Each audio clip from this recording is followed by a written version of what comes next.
Mrs. Soshanek, Present. Mr. Saniceros, Present. Mrs. Barnett, Mrs. Stoller, Mr. Nielsen. If we can all stand for the Pledge of Allegiance. I Pledge allegiance to the flag of the United States of America and to the republic for which it stands, one nation, under God, indivisible, with liberty and justice for all. Okay, we're going to have a moment of silence, and if you haven't silenced your cell phone, this is a perfect time.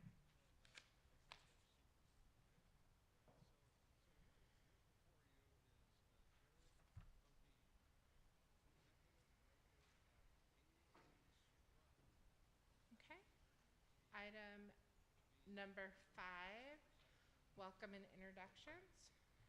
Dr. Lafitte. Good evening, Madam Chair.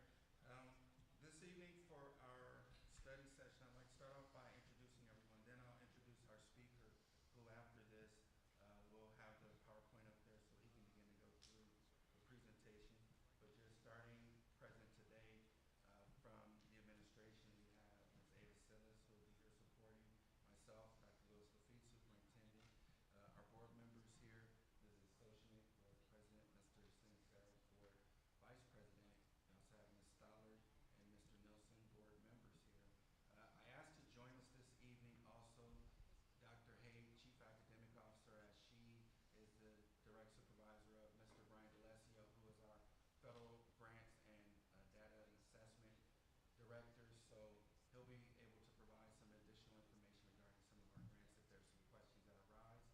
Also, Mrs. Courtney Pena, our Chief Operations Officer, and asked her to bring Ms. Rochelle Corey, our Finance Director, who they can answer some of our other questions regarding M&O, capital dollars, and any other questions.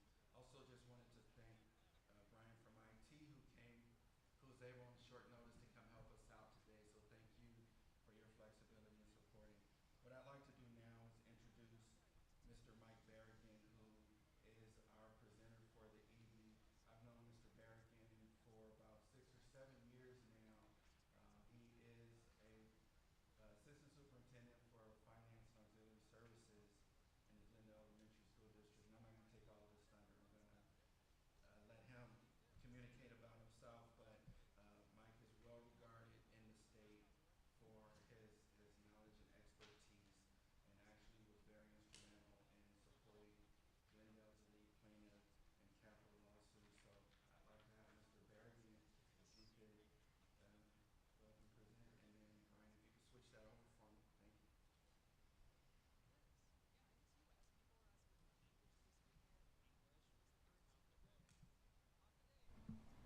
Thank you. Madam President, members of the board, Superintendent Lafitte, I greatly appreciate and I'm humbled by the request to speak before you today. I'm a big advocate of public education. It's something that I find passion in. And I started doing this recently. I recently presented it to another group. And I started, as I've gotten older, I've been more willing to share a little bit about, more on a personal level about myself. And I'm going to share that with you today because I think it gives you insight of what drives me. My dad was born in Mexico, and as I remember the story, he became a bracero, which was a seasonal farm worker in 1959, and went to pick corn in Nebraska. And over time, he ended up living here and became a resident here.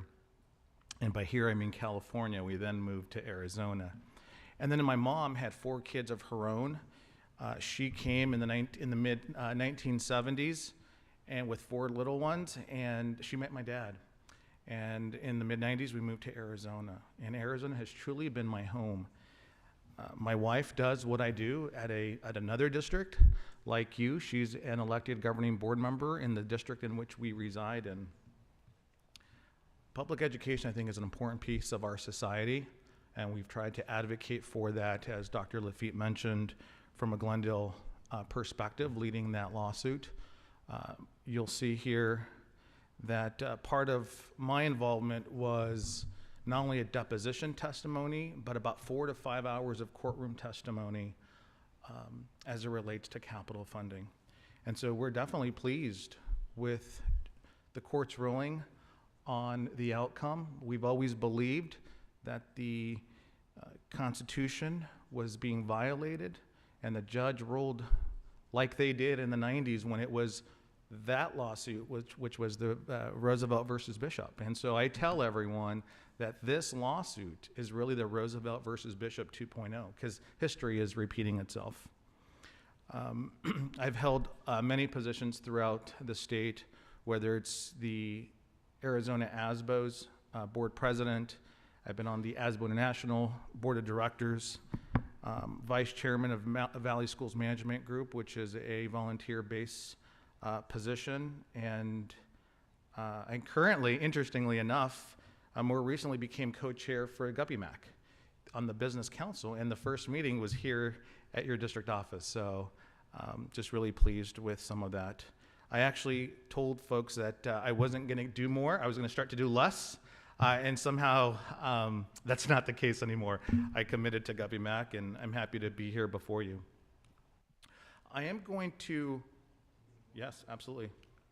And as we go through this board, you don't have to save your questions until the end. As things come up, if you have questions, things that pique your interest, feel free to chime in, ask a question. We'll do our best to answer it if we have the available information. Thank you. Yeah, no, I encourage you. Feel free to, just ask away, even if I'm in the middle of that presentation. I want to make sure that your questions about school finance are addressed, and love to just have that dialogue throughout this presentation. So really basic, we're going to go some high level. Any specific questions about the district's finances, I'll defer to the superintendent and his team. But we wanted to provide you just an overview of some timelines of the financial reporting. So what you have before you is just critical timelines. For example, July 1st, as many of you know, is the beginning of the new fiscal year. July 5th, by statute, the governing board has to approve a proposed budget. July 15th, the adopted, and so forth. We believe that those dates, it's something that we just wanted to highlight. And then, of course, depending on scheduling between your staff and the auditors, that final audit could occur sometime in late October or early November, as I understood it. Generally speaking, there are two big categories within the school finance. You'll hear a lot of us, and I'm sure in your own conversations, the maintenance and operation. That's where you have most of your salary and benefits. You have your utilities and your supplies, and then there's unrestricted capital or capital.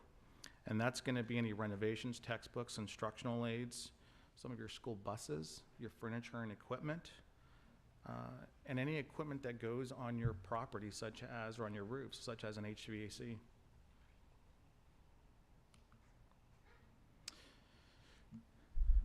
Now, please know that this formula is somewhat simplified because it can get a little complicated. But as long as you understand those basics, I do believe that this is going to be very helpful to you. There's a $5,113 amount that everyone receives as the base. Depending on every district's situation, there are additional weights that are factored into that, whether it's an elementary school, a high school, or rural school. In addition to that, you'll get additional funding. We in school finance call it the Group B weights.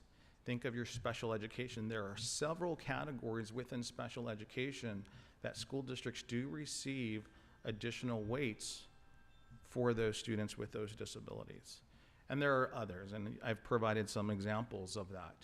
There's also the Teacher Experience Index. It's a formula that, depending on the level of experience of your teachers compared to the state average, gets factored in.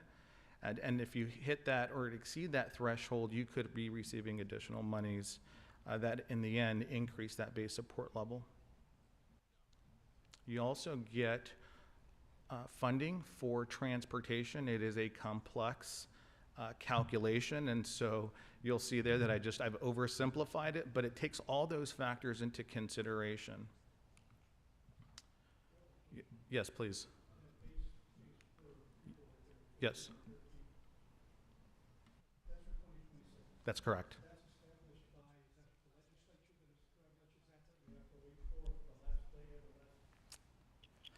Madam President, Member Nielsen, that is correct. The funding that you have, or that's outlined, everything is really decided by the legislature, and every year, there is a legislative process that, generally speaking, at least on paper, should be 100 days. We all know that over the last several years, it has exceeded that, but you are correct. And just for our folks listening on YouTube, make sure when you speak or ask a question so that they can speak into the microphone. Thank you. There's an additional component to that, and that is the district additional assistance. For K-8, it's $549. Just some background, I believe it was in 2013, the formula changed. It used to be, back in the day, it was called the soft capital allocation, and there was a dollar amount for that, and then there was what was called the coral, and then there was a dollar amount for that. In about 2013, they combined those two, and now it's called the district additional assistance. Now, for your high schools, that amount is slightly greater than the K-8, and it also has a textbook component to that. And you will see, or at least you'll hear me talk about, on the high school, they're generally going to be receiving more on a per pupil basis because it's high school, but also on any new school construction. So if you're building a school, a high school will get more per square foot than an elementary district. The sum of the base support level and what's called the transportation revenue control limit, the sum of those two become the revenue control limit.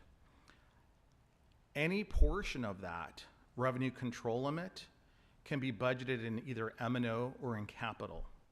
And there will be an exercise that we'll go through, so just bear with me. I believe it's an important piece of the budgeting process. The district additional assistance amount can also be budgeted between the M&O category and the unrestricted capital category. Yes, please.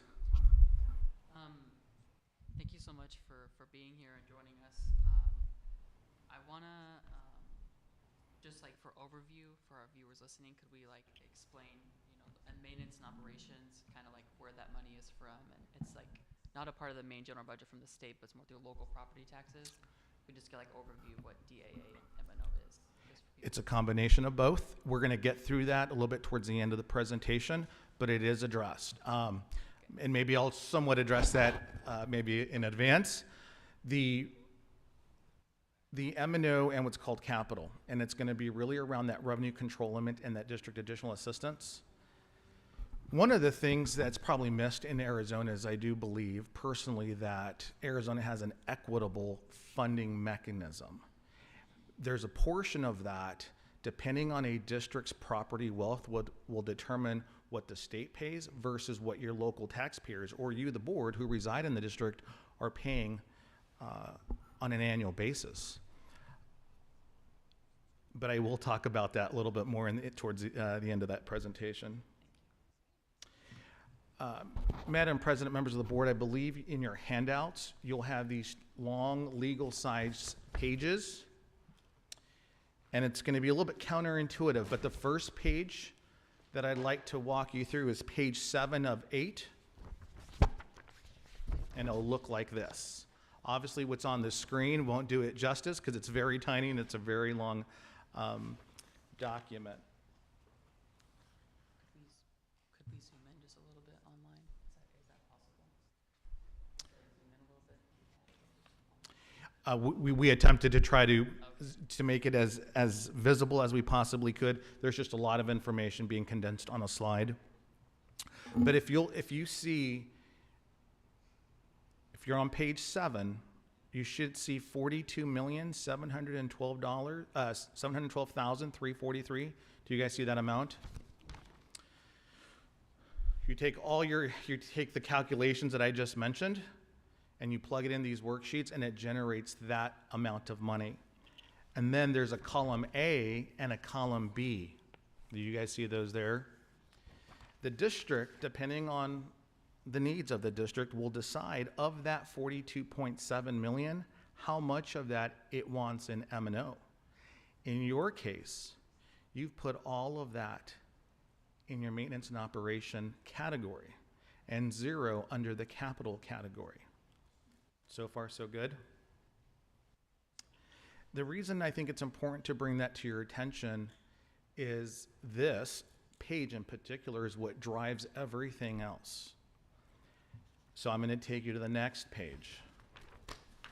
You're going to see behind it is page 1 of your expenditure budget.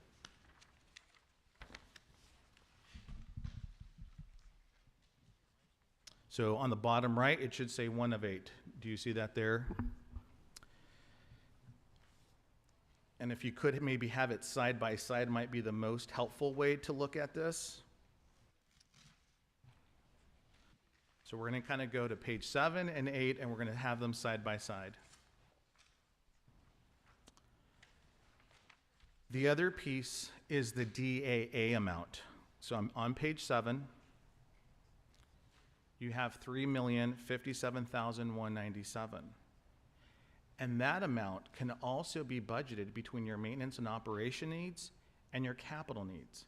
In this case, the district has decided to put that $3 million figure into capital. You take column A and you come up with $55.8 million. By formula, or per the formula, that is the most that the district can spend, and those are the monies that it has available to them in the M&O category. So let me take you to page 1, and it's going to be really in the end, the far right column, budget FY25, and we are working off of last year's budget. You'll see that the district did budget the full $55,808,843. I bring that to your attention because I do believe that it's important to look at these pages side by side. And if you look at page 1 right below it in that bold italic, it says the district has budgeted an amount in M&O fund equal to the GBL, or the general budget limit. In other words, you're maximizing the budget that you have available to you. I came from the Department of Ed. I was there in the mid-2000s. So I would see a lot of the school districts that would not budget to the amount that they had on page 7, leaving monies on the table and not maximizing their budget. That's why I do believe it's important to bring that to your attention. So you always want to see that page 1 is equal to page 7 or vice versa. And the same thing holds true for column B. You'll see the $5.4 million. And I do recognize that you also have what some call the capital override, the DAA override. You have $2.3 million that the voters have agreed to support you with. That concept also applies to that second set of documents. So if you look at the legal page 8, it's another set, and it's page 4. The concept that I just walked you through applies to capital as well.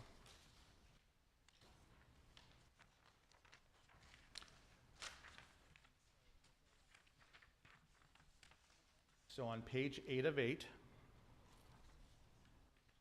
the district has $10.3 million available to meet whatever capital needs you have.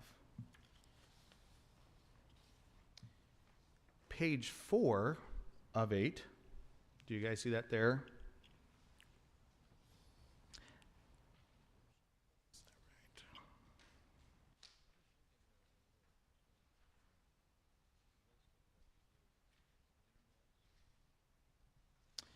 The column that says budget FY 2025, far right, you see line 10 has $10.3 million budgeted. So the detail matches page 8.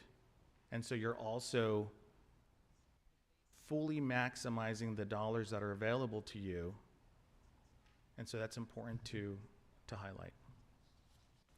Are there any questions? I know that's a lot. I know there's a lot of information there. I'd love to take a pause to just get any thoughts or comments or questions from the board.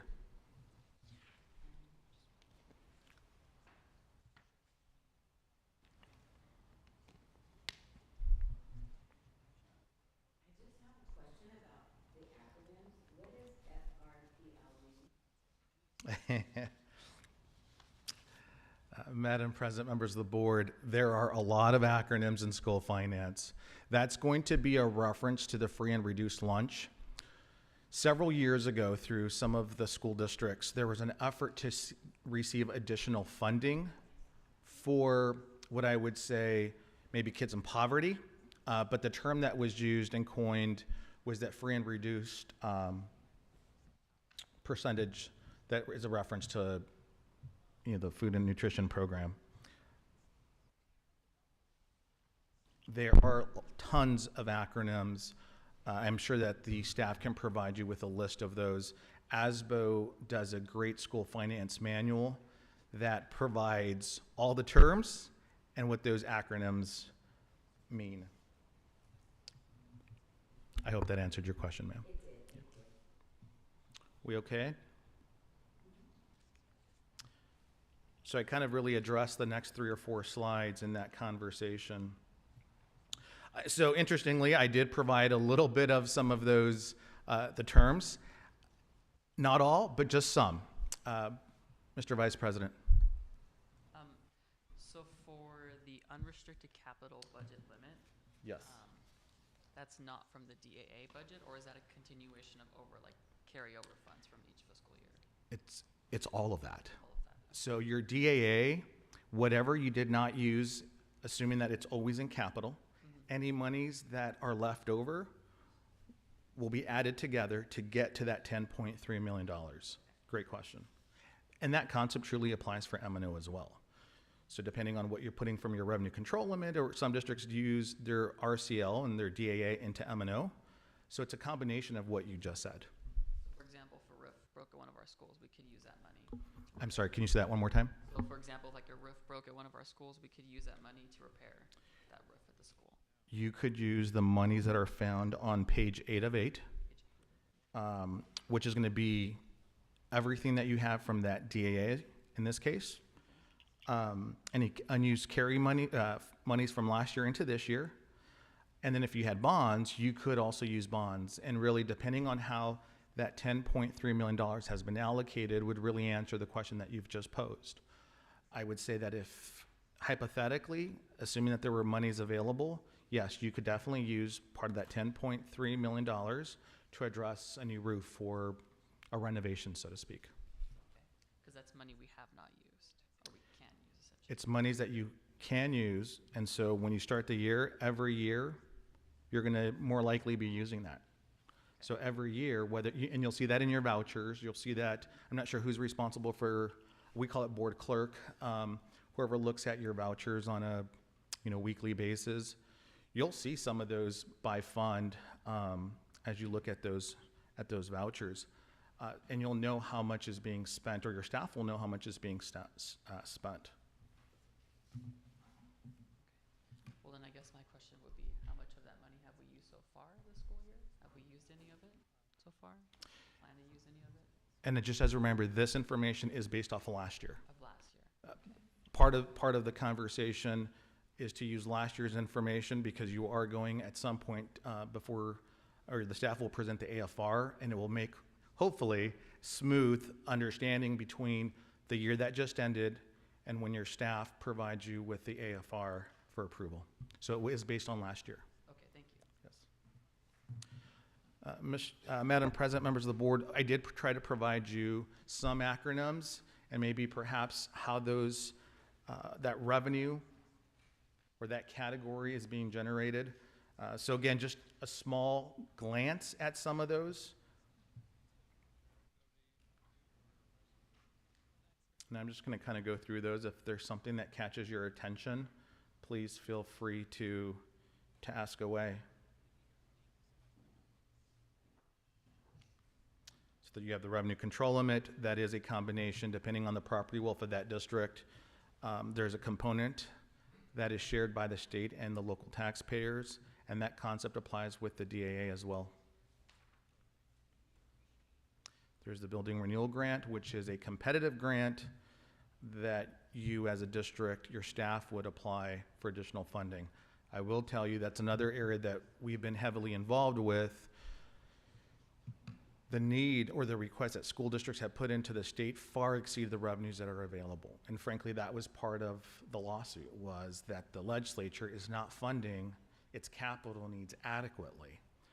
It's a competitive grant. I know that they just received, July 1st, their $200 million plus allocation, and that's already being spent on prior year request. So they don't have enough money to keep up with the demand. Debt service is a term that's used when the district sells bonds. As a district, you have to pay those back. And so you collect monies from your taxpayers through the county, and it's recorded in what's called a debt service fund, and then the county actually makes that payment to pay for those bonds that were sold or authorized. Adjacent ways is another funding component. Interestingly enough, that is funded through you, the taxpayer, but you have to get approval from the State Facilities Oversight Board for any request above $50,000. Anything below that, you just got to let them know you're doing it. But at 50 or above, you actually have to get their permission. But yet, it's being funded by your local taxpayers. Something I've not understood. Districts receive federal and state grants, and that's going to look different for every district. I'm going to highlight several that perhaps might be a little bit more common. Can I just interrupt? Yeah, please. And this is mainly for the Littleton staff. When was the last time we received a building renewal grant from the School Facilities Board?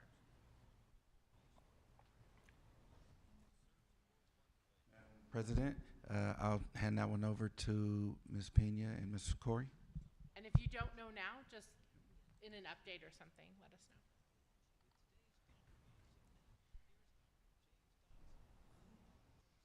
On the top. Yep. There you go. All right. Madam President, members of the board, we can come back with that information. It has been a couple of years, but we can certainly come back with more definite information. That'd be great. Thank you. That's me.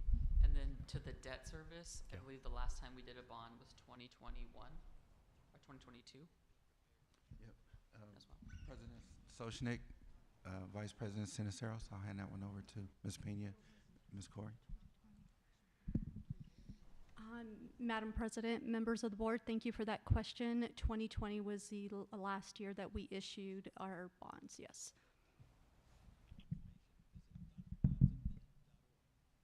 Any other questions? Otherwise, I'm going to go to the next slide. Title I is one of the biggest grants on the federal side that school districts received. You'll see what it can be used for, the purpose of that. But the idea is really to ensure that students in low-income areas, that their needs are being addressed and that we close that achievement gap.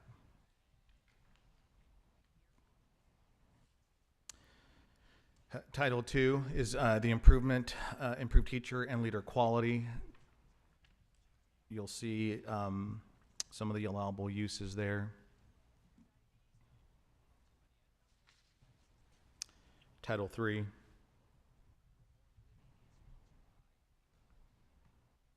Title IV. And these are some of the more state grants, and you can see some of the grants that the district is a recipient of.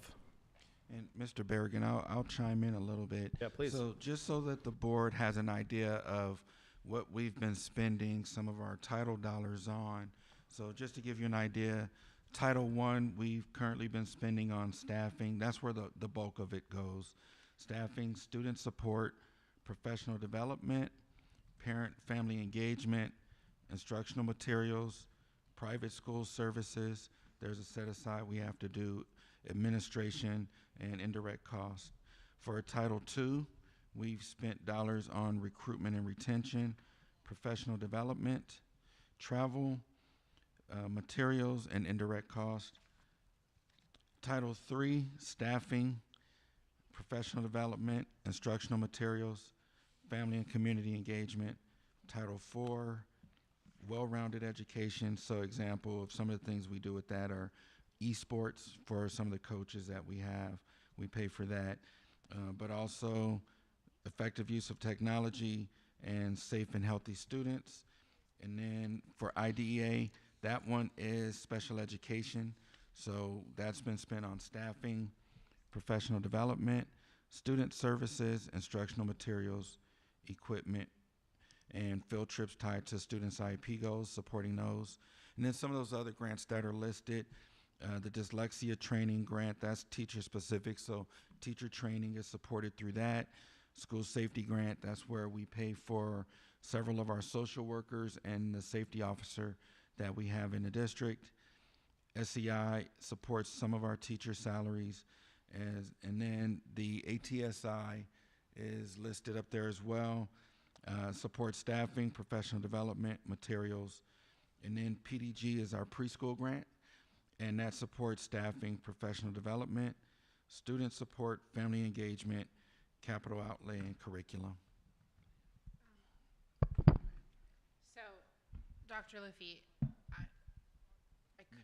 I could not write as fast as you were reading. So my question is, on the presentation, underneath it says like allowable uses.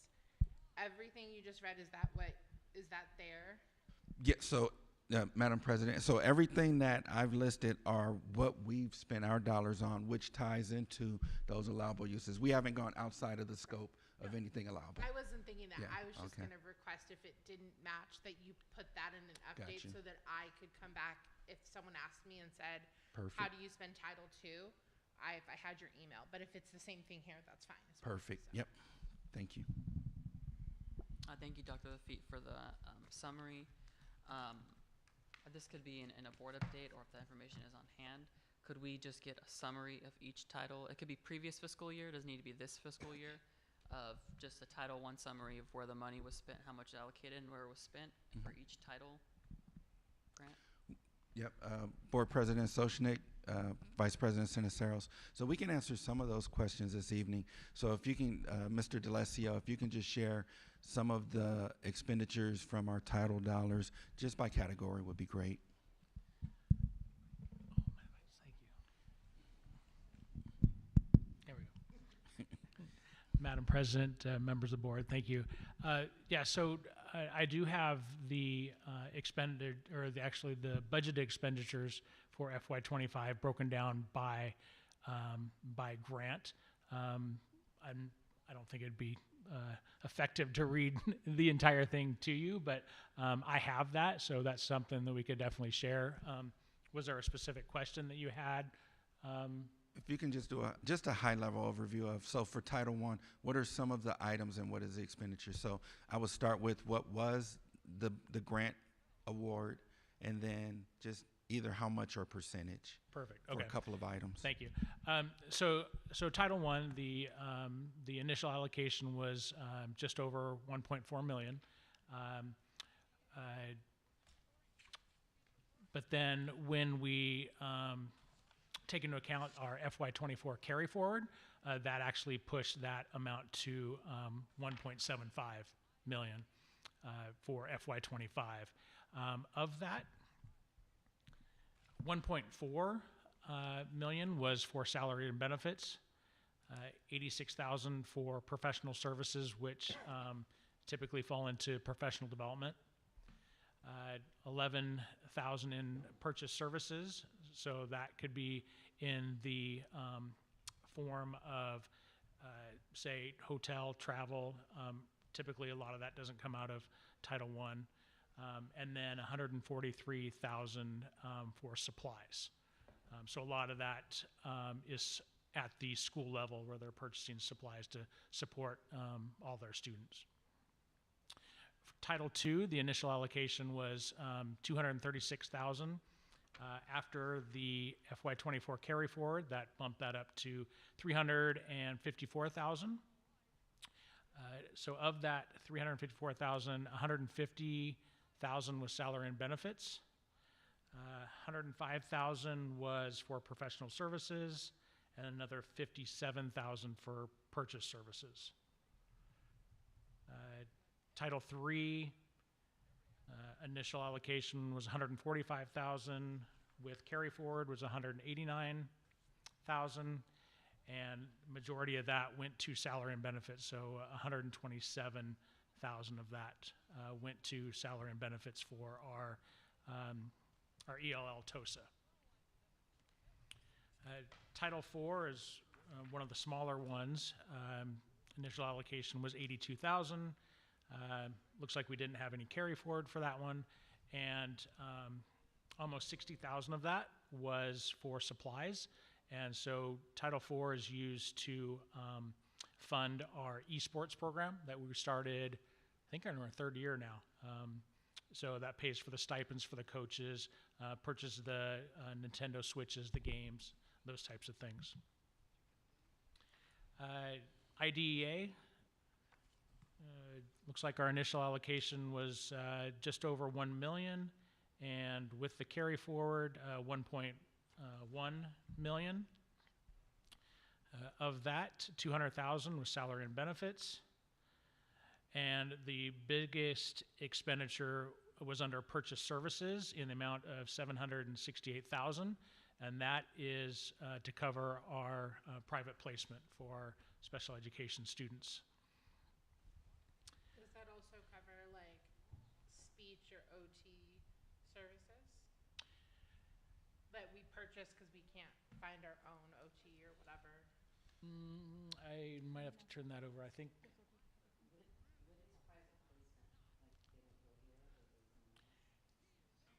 Correct. So yeah. Thank you. So I guess to be specific with that question, Mr. DeLacio, contract agencies, where are we funding our contract agencies from? M&O, grants, combination? So I'll hand that to you or Ms. Pena. Madam President, members of the board, we are covering a majority of those costs from our M&O budget. Thank you.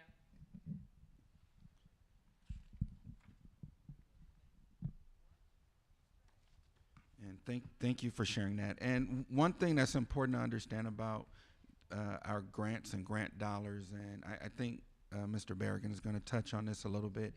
Really, we want to look at maximizing our dollars. So we want to look at what is more restrictive, how can we use that, and what is more flexible or less restrictive, and how can we use those dollars. And so it's important that as we're using our title dollars, because those are some of our more restrictive dollars, they have to be used on specific things, especially when you look at IDA, for example.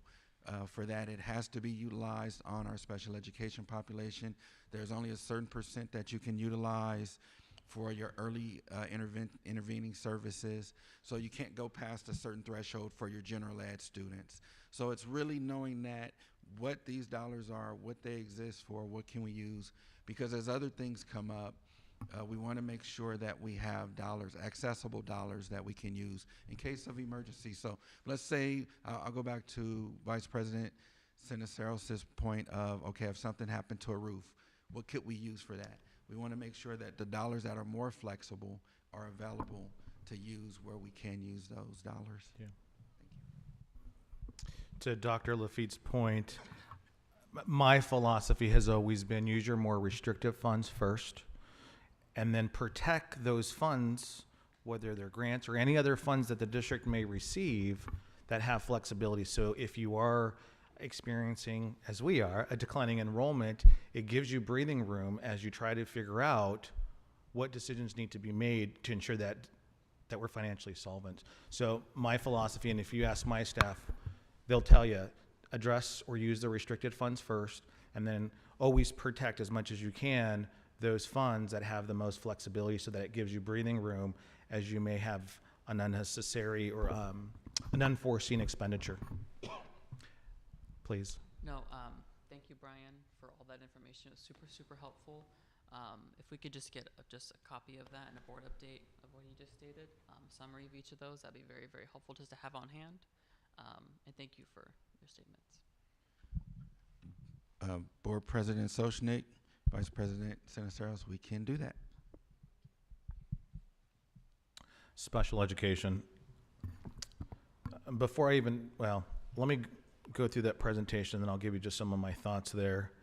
You know, special education, I'm just going to kind of go back and not necessarily read every slide word for word, but Congress back in the mid-70s had agreed to fund special education. And at that time, they said they would fund about 40% of that need. And you're going to see here, it's going to vary slightly by state, but you're looking at truly, they're funding anywhere from 14 to 16%. Special education is, at least in my district, so you have salary and benefits, and then you have insurance and medical. Our special education cost is greater than what we spend on medical insurance, on dental insurance, and that amount keeps growing. The reason I point that out, I had the opportunity last year to go to Congress and try to advocate for additional IDEA funding to try to move the needle slightly from 14, 16%, you know, towards that 40%. Not only is that not being funded to the extent that they had agreed to back in the 70s, but also you had Ms. Spina talk about here in your district that you're using a portion out of your maintenance and operation to provide special education services.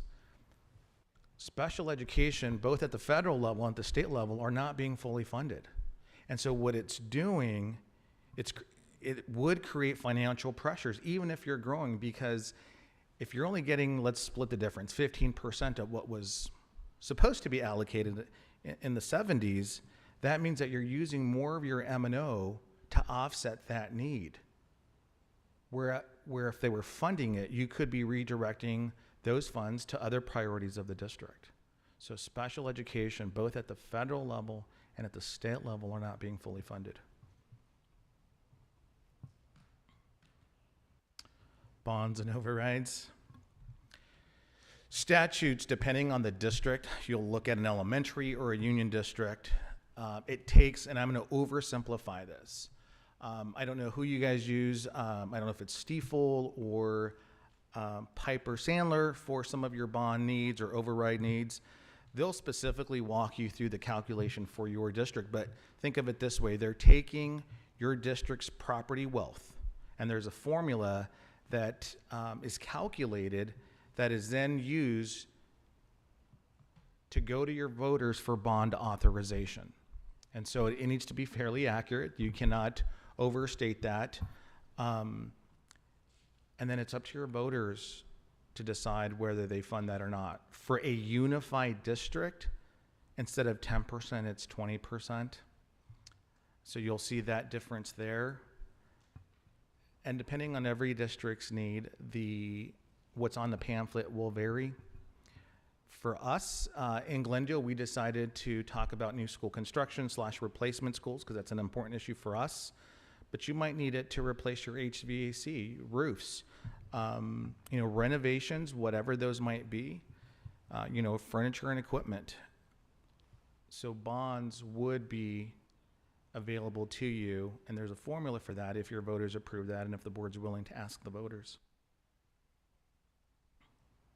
But there is a big discrepancy there, or disparity there, which was another issue within our capital lawsuit. So those property wealthy districts, they can ask their voters and have a source of revenue that really meets their needs.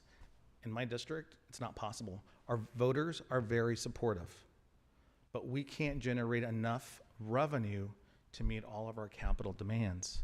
And that was another point that the judge ruled in the capital lawsuit. I believe there's going to be a question. Yes. Well, more of a statement Okay. than a question. This could be in a board update, but for our last bond, what was the amount that we asked from the voters? And then I'm assuming that was used to build Lincoln. majority of it, or leftover money from it, or we did it separately. President Soshnick, Vice President Sinisteros, I'll hand that one over to Ms. Pena and Ms. Corey.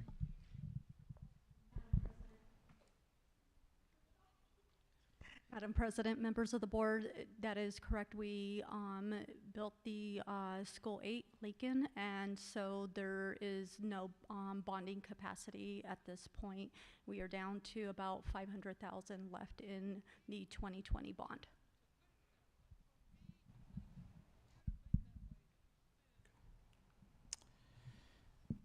The maintenance and operation and or the DAA override, again, some of us still call it the capital override. The M&O override, again, is something that the board would have to approve. Typically, it generally happens sometime in May. Usually don't want to go past that. That cannot exceed 15% of the revenue control limit. That's why page 7, in my opinion, is very important, because you can see it for you, for this district. If you take last year's 42.7 million, it cannot exceed 15% of that amount. Every district will have different needs, and you would identify that in your pamphlet. That is good for 7 years, but if it doesn't get renewed, in the 6th year it decreases, and then in the 7th year it decreases. Some districts go out in the 4th year, just in case if it fails, you have 1 more year before it has to phase down. So there's a lot of different strategies there. The DAA override, or the capital override, can only be 10% of the revenue control limit, or a set amount, the lesser of the two. That one does not decrease. That one will stay constant for those 7 years. At least not because it's required to phase. It could decrease if that revenue control limit decreases. So I just want to be careful how I word that. And again, anything that's capital related, you could use that DAA override for. So some of the categories that I talked about in the beginning of the presentation would be an appropriate use, depending on what your individual needs are. One of my favorite topics, School Facilities Oversight Board. This board was created because of that Roosevelt versus Bishop lawsuit that occurred back in the 90s. It went through a lot of different versions, if you will, until there was statutes or laws that complied with the judge's ruling. Just so you know, it went to a Superior Court, it got appealed, and then it went to the Arizona Supreme Court. And the Arizona Supreme Court, back in the 90s, concluded that there was a violation of the Constitution. So as a result, they created a board, and the name has changed, and that has evolved. It used to be the School Facilities Board. Now it's called the School Facilities Oversight Board.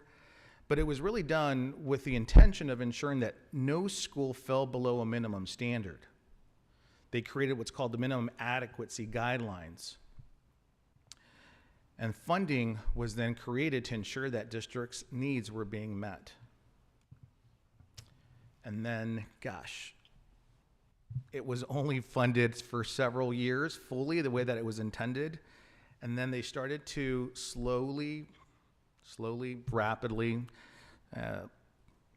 some might say fast, some might say slow, but they repealed a lot of what was created. And it really put a lot of more pressure on school districts. And that really has evolved. And I use the word replace. If you heard our attorney, whether it was at ASBA or any of the presentations he's done regarding the ruling, he would say it was never really replaced. So I use that word very loosely after I heard him say it's not replaced. But the point that I want to address is there was a funding mechanism that ensured that no district fell below that standard. And now, through a competitive approach that doesn't have adequate monies available to it, school districts have to compete. And it really puts a strain not only on the administration, but on the students and the staff. And ultimately, I'm a big believer that we have a responsibility to protect taxpayer assets. And as the judge ruled, they failed to do that. A question came up earlier about apportions being paid by the state versus the local taxpayers. The state equalization assistance is really what determines that. Every year, the legislature, I believe through JLBC, will come up with a calculations called the qualifying tax rate. We call it just the QTR.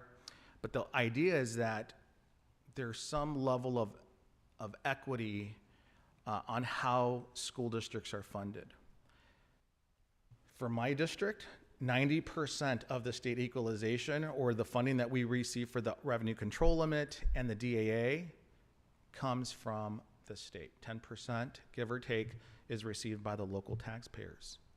If a school district has that much property wealth, it is possible. There's probably a little less than 20 school districts.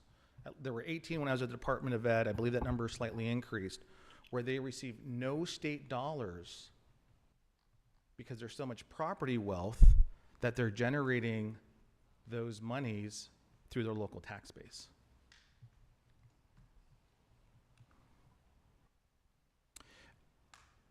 As part of school finance, and it's not my favorite topic is talking about the primary and secondary tax rates. There are things that go on your primary tax rate, and then there's secondary tax rate. The easiest way that I can explain this is that the secondary tax rate are for things that the voters get to decide. Your bond, your M&O, your DAA override, and I believe desegregation if you're a recipient of that. The others are on the primary tax rate. And usually, at least we present that to our board during the proposed and the adopted budget process, and we talk about, or we illustrate what we think that primary tax rate's gonna be, and then the county will finalize that, and you'll see that on your cover sheet of your expenditure budget every year.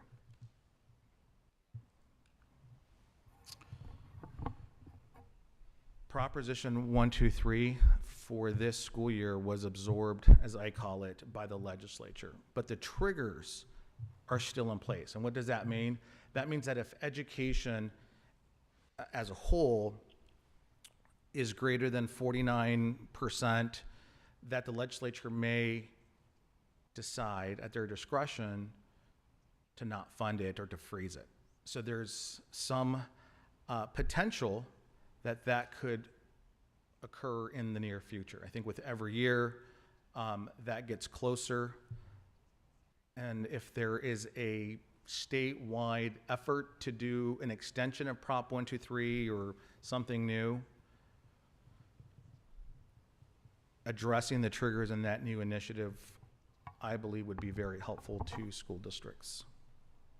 Minimum wage increases, the reason I point that out is that can create financial pressures, especially for declining districts like mine, because you're declining, you're losing revenue, and yet you're forced to increase that pay. That can be challenging.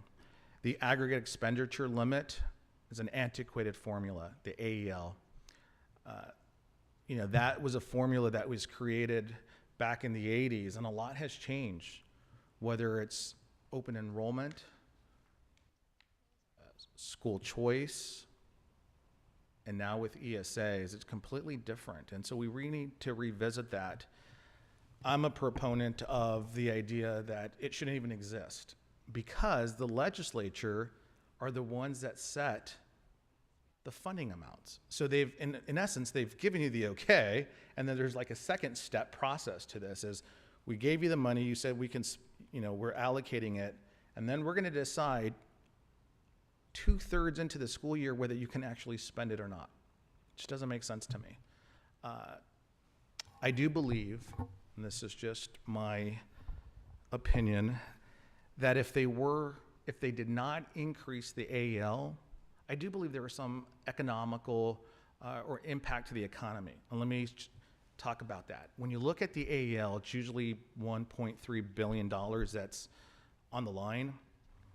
Just think about it. One, school districts are 2/3 into their school year.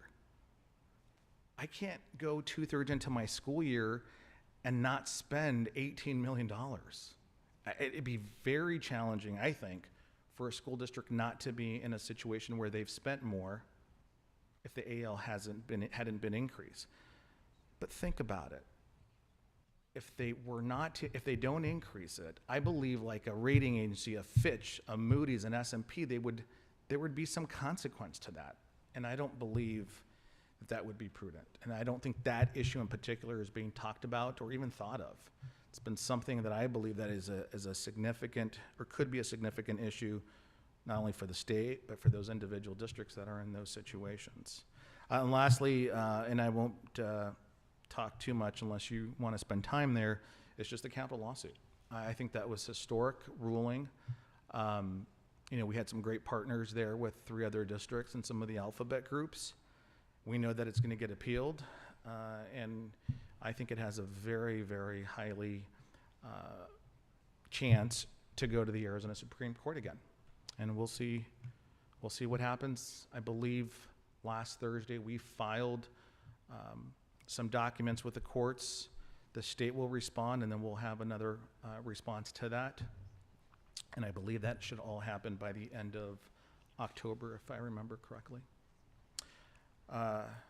Madam President, members of the board, Superintendent Lafitte, I'm happy to answer any other questions or take it in school finance direction that you like to go to. School finance, huh? So I appreciate you for being here, Mr. Berrigan, and going through this. For me, it was important that, for me as I come in, to make sure that the board, we're all on the same page with our understanding. So I appreciate the questions that were asked, because it kind of gives me guidance on how to communicate things, what's known or unknown. I know sometimes when we throw just letters out, it's what is that? What does that do? Or what are these funding sources? How can they be spent? What are we spending them on? So for me, I know a couple of items I have to do is provide a grant expenditure summary and also expenditures by category, and we'll work on that to get that in the update. But I think this was a great opportunity for us to try to get a baseline understanding so that as questions come up, we all have a common understanding and a common language. But I'll open up to board members for any questions you all may have.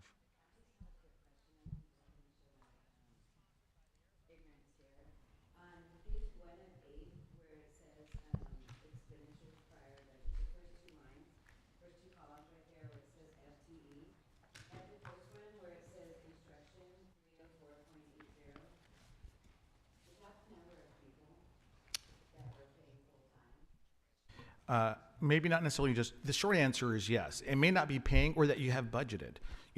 We can't fully staff, we're struggling to fill all of our positions. So you may have a position that is budgeted. Whether that comes to fruition or not is a different story, but the idea is that you need that many, and so you're budgeting for that many by line. The total at the bottom that we should add is 613.02.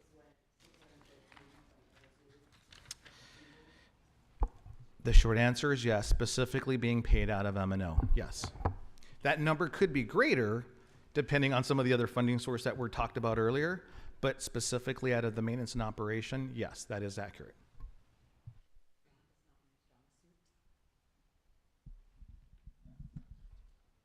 Well, first off, thank you for your insight.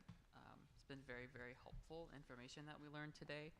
I think going back to 25, our bond, the bonds needs potentially in the future of the district. Has there been any discussion or talk that if maybe we need to go out for a bond in the next year or two? So, All right, President Soshnick, Vice President Sinisteros, that has been a part of our conversations. I know Mrs. Pena and I are set to meet with, and I know Mr. Berrigan mentioned a couple of bond groups. So, Steve, we're scheduled to meet and have some conversations to start gathering information to figure out some of where we stand with certain things, but also part of it, bigger picture. And another reason I wanted to do this was it kind of leads to that. But part of the things that I'm gathering data on are where are we at with our capital needs, with our human resource needs, and so on. And so as I'm gathering information, it helps us to make decisions on what should we be looking for, what are the right numbers, because what are the needs overall of the organization.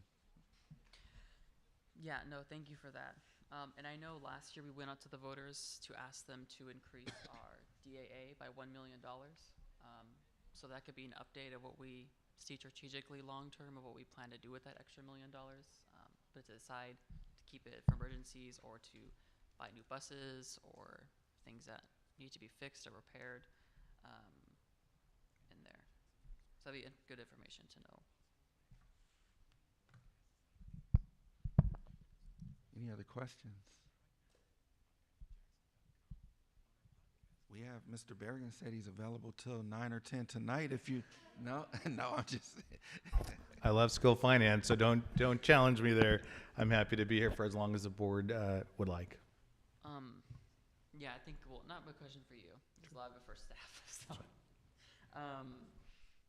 I know in terms of our long-term growth of the district, in terms of how many students, I know you mentioned that you guys are doing a new study in terms of the 10-year growth of our students population.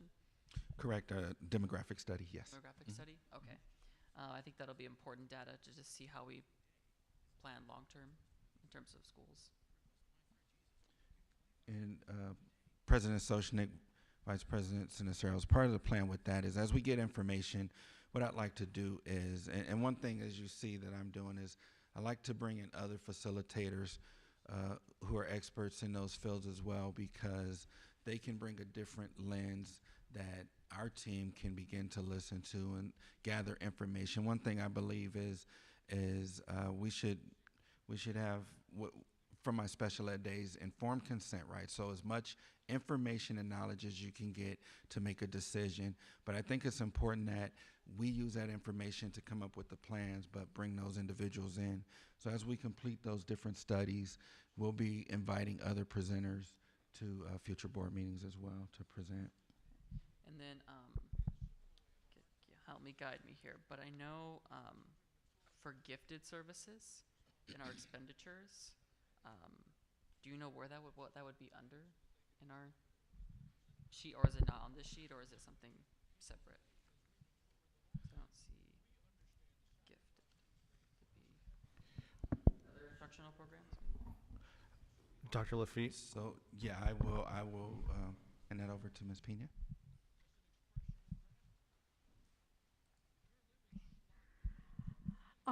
Madam President, members of the board, we will have a comprehensive expenditure report at AFR time. So that will be the annual financial report in October, and we'll be able to categorize those expenditures and give you an idea as to how much we're spending in gifted area.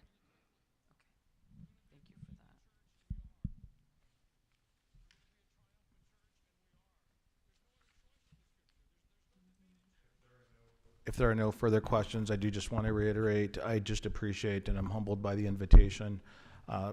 This is a topic that's important to me.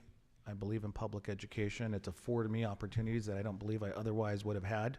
And so I just want to sincerely thank everyone for the opportunity to speak before you, for Dr. Lafitte, the invitation.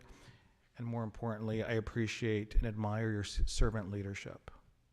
I know the pay isn't great and you still do it and you show up every single board meeting, and I know there's a lot of work in between meetings. I live with the board members, so I understand that. So truly, I appreciate that. I admire that. I appreciate, again, and admire servant leadership. So thank you. Thank you, Mr. Berrigan. Any questions? Yeah, just one more thing. For the solar loan, I know we did the loan for the solar. It could be in a board update in terms of, has the money came in yet for our reimbursement for the 30%? And then if for example, we can't pay that off through a bond potentially, what's our long-term plan to pay off that loan in, I guess, over a long-term period? All right, President Soshnick, Vice President Sinisteros, what our plan is, as requested, I think at our last board meeting, an update on solar. So what our plan was, once we get everything, all of construction is done and we have all of, everything has been put in place, our plan was in that January board meeting to come with a more comprehensive solar update information item for you guys. Okay. Okay.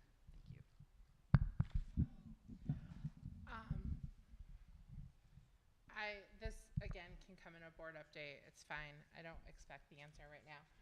I would love to know how much last year we collected in student activity fees, not athletic fees, but student activity fees. my daughter is an overachiever and she does lots of activities and I pay a lot of activity fees, but I'm just curious in general throughout the district, how much are we collecting in that? I'm sure it's not a massive amount in the millions of dollars, but I think knowing how much schools are collecting and where that money's going is important. Thank you for that question, or for that request, President Soshnick. One thing we are doing is looking at that, because as we've started to have conversation, we've started to identify that there are possibly some discrepancies, so we want to make sure we have a standard set, but we'll bring that information to a board update. We'll provide that. Thank you.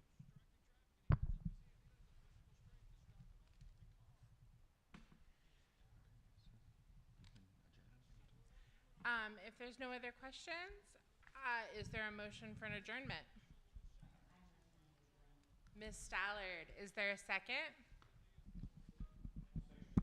Mr. Nielsen, all in favor say aye.